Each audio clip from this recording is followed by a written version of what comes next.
Having a vasectomy was really just the easiest way to make sure that we were not going to have more than 2 kids. So it was really kind of a straightforward decision, as in my head.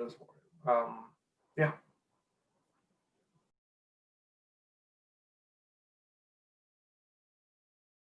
He got it pretty quickly after Right. our son was born. Yeah, we had talked about it for a while, while trying to get pregnant while Kim was pregnant, and then, held off until after our son was born.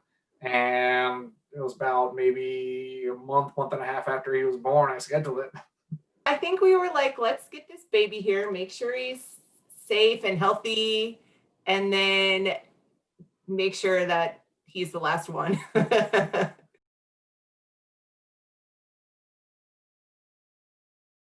don't really remember having much of a discussion. It was, as far as a permanent form of birth control, a vasectomy is the cheapest, easiest, least risky way to go. So in my mind, it just made logical sense. Like, oh, we're going to go this route because, if anything, it's the cheapest. You don't have to have major surgery. It's outpatient.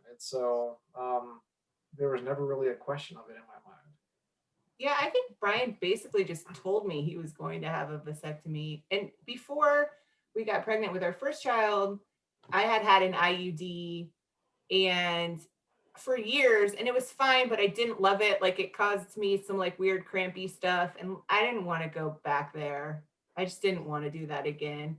So yeah, but really we were kind of on the same page about it. Yeah. And yeah, I don't explicitly remember having like the vasectomy conversation. It was just generally agreed upon.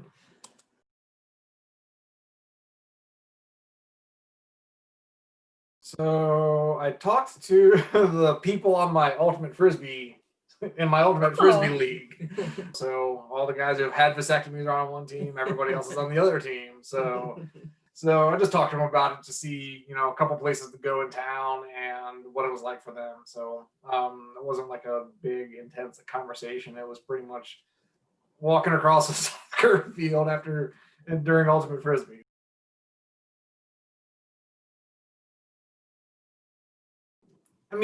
Just pain more than anything else. There's lots of stuff out there as far as like, like reading up on it online. The urologist I went to gave me a whole pamphlet and stuff to read about it. But seems like most of like the common things that people are concerned about as far as, impotence and all that kind of stuff. It seems like it's way overblown for the amount of risk that there is associated with it.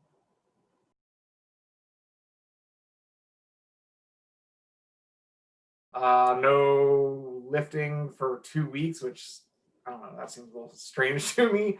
They just basically like rest, ice packs and ibuprofen. That was pretty much it as far as like recovery. It was pretty easy recovery. There wasn't a lot, there's not a lot to do. Nothing you can do. You just wait it out. So there's nothing fancy.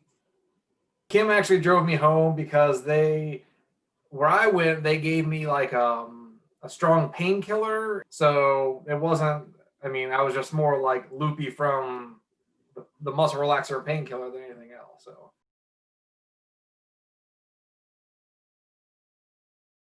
It was better. It was really just one day, like the day that it happened, the next day it was painful. Other than that, it was pretty much fine.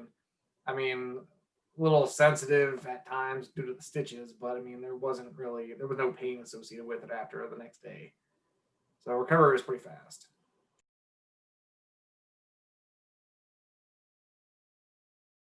They scheduled a consultation first just to kind of go through. They, talk about how, it's not really you can reverse it, but it's not easily reversible. Make sure you're, the consequences of what you're about to do. They walked through the procedure real quick, and with me, that was about it. They asked if you sure you want to do this, and I said, yep. My wife and I are on the same page. They said, okay, well, this is what we do. You all right with that? Yep. Okay. mean, my consultation was like about 5 minutes long.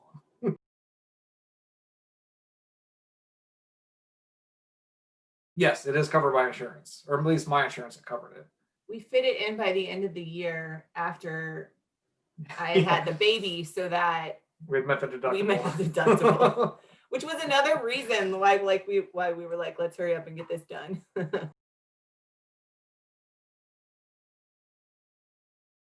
They prescribe me the pills and they say to take it, without, I don't know, half hour, 45 minutes before you're scheduled to go back. So I took that and it was kind of weird because like you're sitting in a doctor's lobby waiting room. Then all of a sudden, like painkillers and muscle relaxers kick in. You're just, like, kind of a weird like environment to be in. But I mean, and then they went back. They did give me like a local anesthetic, but like it was like, here's the anesthetic. Okay, now make the decision. So there wasn't a lot of time for it to kick in. So I mean, that was the most painful part of it. But I mean, it lasts also. I mean, the whole procedure is done in like maybe 15 minutes tops. Yeah, it was just anything else that I feel like that would be like that just doesn't. Yeah, there's not really a comparison for it.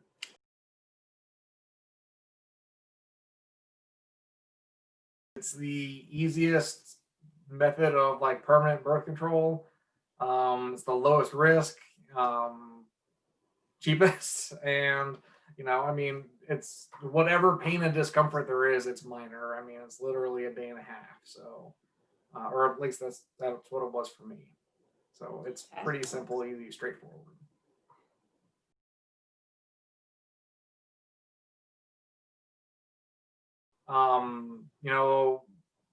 The resources available on like the Mayo Clinic website and all that give you more information than what you need as far as like research is concerned. So if you educate yourself beforehand, then I wasn't really I educated myself beforehand, I should say, and I wasn't worried about what other folks what their input was. I was more like, who do I need to go to and who's got like a decent reputation.